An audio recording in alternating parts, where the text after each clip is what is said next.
Hi guys, this is Mr. Laird and I'm here to give a brief review for the vertical theory final exam. So if you're in your second trimester of piano and guitar class here at NCSSM, this would be for you guys for the exam that you're going to be taking.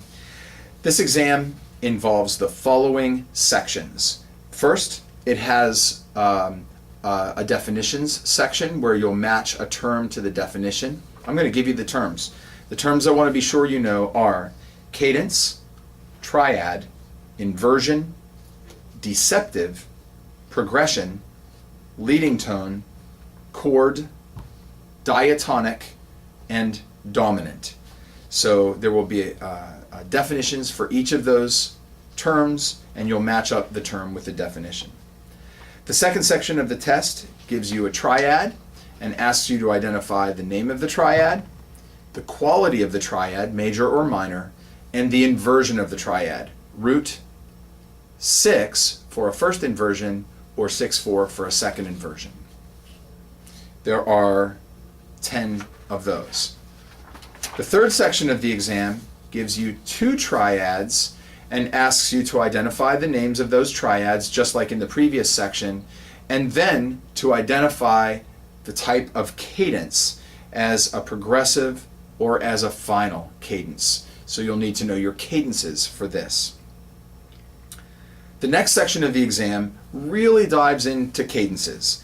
I'll give you a name of a cadence, for instance, final, authentic, major, and give you a staff with a particular key signature and ask you to write that cadence in the key that I've indicated.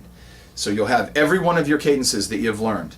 Final, authentic, major, final, plagal, major, final, authentic, minor, final, plagal, minor, progressive, half, minor, progressive, deceptive, major,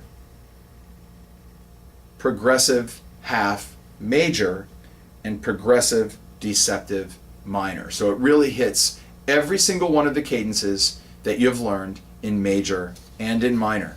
I give you the key signature and you write the cadence out.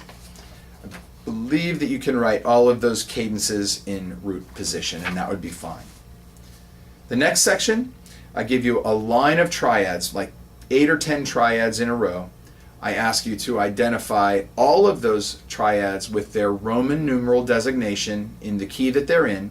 So you'll first identify the key of the line, then go through and analyze each of those triads with their Roman numeral designation, and also the inversion. And there are several of those lines that you'll go right through and identify. There's some in major and there are some in minor. And then the last section of the test, I'll give you sort of like a piece of piano music with no left hand, with no triads written. And it's got the melody, and it's got the Roman numeral designations of chords above the melody. And then I just want you to go through and write in the triads in the left hand of the piano part.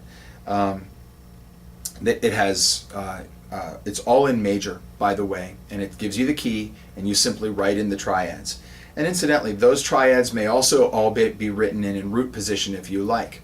However, if you happen to have been playing piano and you want to write the 4 chord in the 6/4 inversion like you've been playing them in piano, and the 5 chord in the 6 inversion like you've been playing them in piano, I'd really like that. That would be actually a little step above and beyond what I'm looking for. That's the exam. I hope that all seems very clear to you. Good luck in your preparation. I want to remind you that you'll have a circle of fifths to look at when you take the exam and a blank piano keyboard. I want to remind you also to bring your folder to the exam in order so that I can give you a folder grade while you're taking the exam and give you the folder back as you leave following the exam. Hope this helps, and good luck.